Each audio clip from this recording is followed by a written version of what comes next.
What's going on, YouTube? Welcome back to the DFS Dose YouTube channel. If you're new here, what we do is we discuss the Draftkings main slate every single week, and how we do that is we put out multiple podcasts per week, which you can find down below in the description on any podcast platform. We break down the Draftkings main slate and then we recap our results every single week. We also put out multiple videos on this YouTube channel in regards to cash games, tournaments, betting. So make sure you are subscribed to the channel. It helps us out a ton, and we're trying to reach that 350 subscriber goal, so help us get there. In this video specifically, I will be going over 3 of my favorite stacks for NFL Week 7 on DraftKings, 3 stacks that I think can win you $1 million.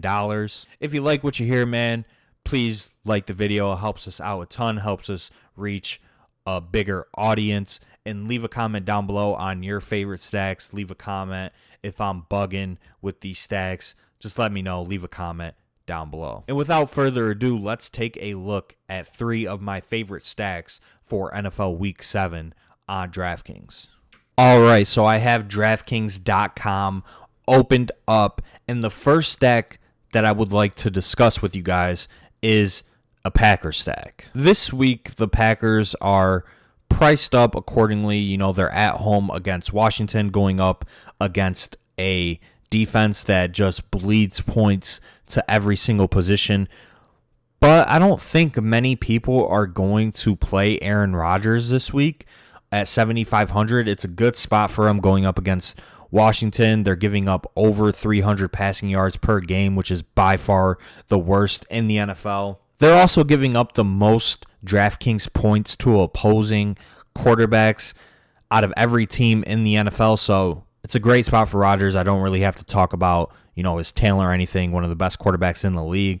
And then his obvious stacking partner is Devontae Adams at 8,900. And I am recording this pretty early in the week, so ownership projections are not out yet. And I don't know how owned Devontae Adams is going to be, but I do expect for him to have a decent amount of ownership, which I'm willing to eat in the spot. 8,900. Devontae Adams has a 35% target share, which is best in the NFL. Devontae Adams also has a 44% air yard share, which is top 5 in the NFL. So you're just getting an elite usage receiver in Devontae Adams, one of the most talented wide receivers in the NFL. Don't really have to discuss him in this spot against Washington. That is just giving up so many points to quarterbacks, giving up so many points to wide receivers. And then there are a couple options that you could double stack Rodgers with. You can stack him with Robert Tonyan, who, if I find here, is 3,500.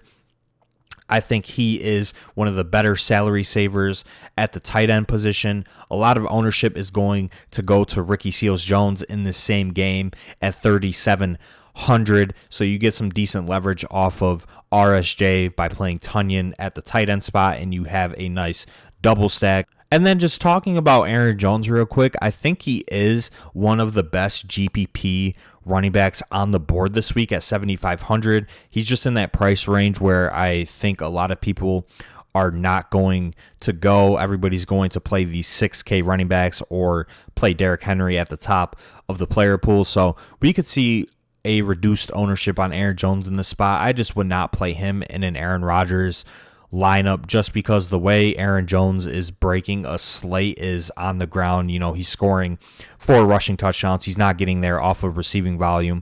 So just for this stack specifically, I will exclude Aaron Jones. I will just run Aaron Rodgers, Devontae Adams, Robert Tonyan. That's my preferred double stack with the Packers. Obviously, you can play Lazard or Randall Cobb or whomever you want. I think those guys are a little bit thin. And Tonyan provides some touchdown upside as well at a position where, if you score 2 touchdowns, you could be a GPP winner at the tight end spot. So I definitely prefer Tonyan in the Rodgers double stack. And even if Devontae Adams is a little bit chalky in this spot, I think you could still eat the chalk with him. And then you're getting a little bit contrarian with Rodgers and Tonyan, 2 guys who aren't going to be played. Rodgers specifically just because of the quarterback options that are below him. I think we could see reduced ownership on Rodgers. So if you're getting a Rodgers to Adams stack where Rodgers is low owned but Adams is a little bit more chalky, I will take that all day, every day. And then the bringbacks on Washington are great. You have Terry McLaurin, who is one of my favorite GPP plays. He is questionable. He missed practice, as you could see here on Wednesday. He was a late addition to the injury report last week before that game against Kansas City. Ended up playing in it, had 8 targets. So if he's good to go, I like playing him at 6,900.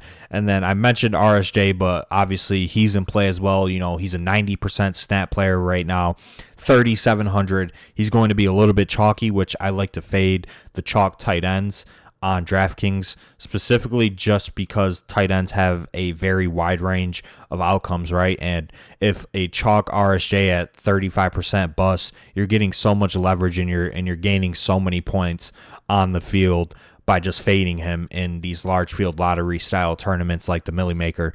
So I would fade RSJ, but if you want, you can play him. I mean, he's a great play. He's one of the best tight end plays this week. He's probably the cash game tight end play. He's in consideration, and then Terry McLaurin as well, and that's really all I would consider. Or you could run J.D. McKissic. I think he pairs well with this Rodgers stack. He's 5K. He's not going to have any ownership. Antonio Gibson is dealing with a shin injury. The outlook for him is still a little bit murky, so J.D. McKissic at 5K is probably one of, the cheaper running back options for GPPs, and he's a good bring back with this stack. So this would be my first stack that I like: Aaron Rodgers, Devontae Adams, Robert Tonyan, and then J.D. McKissic or Terry McLaurin. My second stack for this week that I think you're going to have to at least play a couple guys from this game is the Tennessee-Kansas City game. And Patrick Mahomes, obviously 8,400. I don't want to highlight him in this video. I highlighted him last week. He had a good game. Could have had a better game, in my opinion. Still finished with 28 points. He's the quarterback 1 in fantasy football. He's great. Obviously, play stacks of Mahomes with Kelsey and Tyreek Hill. But for this video specifically, I will highlight Ryan Tannehill, who's 6,400. A.J. Brown is 6,300. And then I honestly do think with Derrick Henry, you can include him in this stack. He is a little bit pricey, so you're going to have to find salary to save, and the bringbacks are obviously expensive with Tyreek Hill and Travis Kelce. I'll just put him in the lineup. Kansas City is the worst graded run defense by PFF standards. They're just terrible. Derrick Henry should be able to run all over the Chiefs in this spot, and then their secondary is also pretty abysmal. I think this is a good spot to target A.J. Brown. His salary is pretty cheap. We haven't seen him have a blow-up game this season yet. He's coming off of a solid game, 7 catches, 91 yards, 9 targets. And in this elevated game script, this game has one of the highest totals on the slate. It has a pretty tight spread. I think we could see elevated pass volume out of Ryan Tannehill to keep pace with the Chiefs. So I definitely just like a little mini stack of Ryan Tannehill to A.J. Brown. And then if you exclude Derrick Henry and Travis Kelce, you could play Tyreek Hill as the bringbacks. Still have a lot of salary left to make the lineup work. And you just want to play stacks of this game. It's the highest total game on the slate, like I mentioned. It's just a great game environment. There should be a lot of scoring, and I think this is going to be the best GPP game of the week to target. And like I mentioned at the top, it is early. I don't have ownership projections out yet, which matters in tournaments. You kind of want to be fading the chalky wide receivers. You want to be fading, some of the higher owned guys in tournaments. So I don't have that information. But if you tune into our Saturday night live stream, we will discuss ownership projections. We will discuss our favorite stacks and favorite plays. A lot of stuff changes from when this video is released to Saturday, so a lot of my thoughts change. This is just an early first look at some of my favorite stacks, so make sure you tune in to that stream. My third and final favorite stack for this week is a Matt Stafford stack, and this is a pretty clear-cut, obvious spot to target Matt Stafford. He's at home against the Lions in the ultimate revenge game. He was the quarterback for the Lions for 10-plus seasons.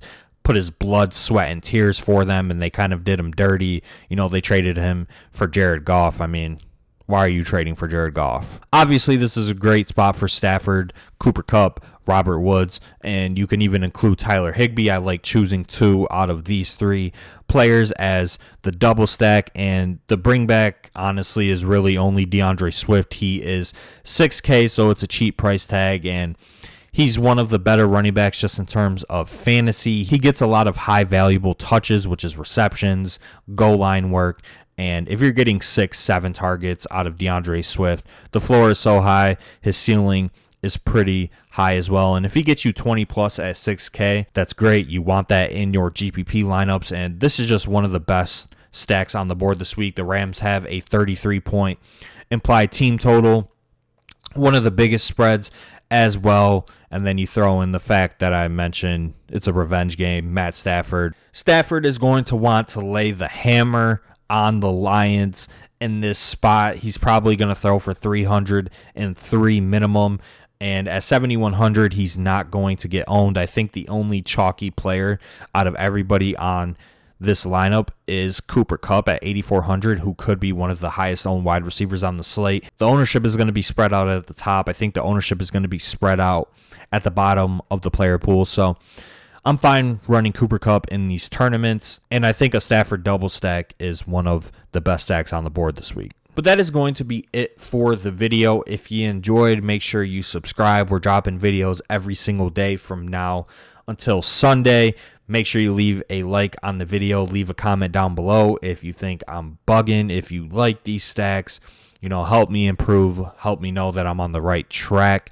And if you want, you can find the DFS Dose podcast on all podcast platforms. Our Week 7 breakdown is out now. Pretty solid episode, if I do say so myself. So make sure you check that out. But that's it. All right, everybody. Let's have a profitable Week 7. And I hope you guys sail to the money. Have a great week, guys. I'll see you next week.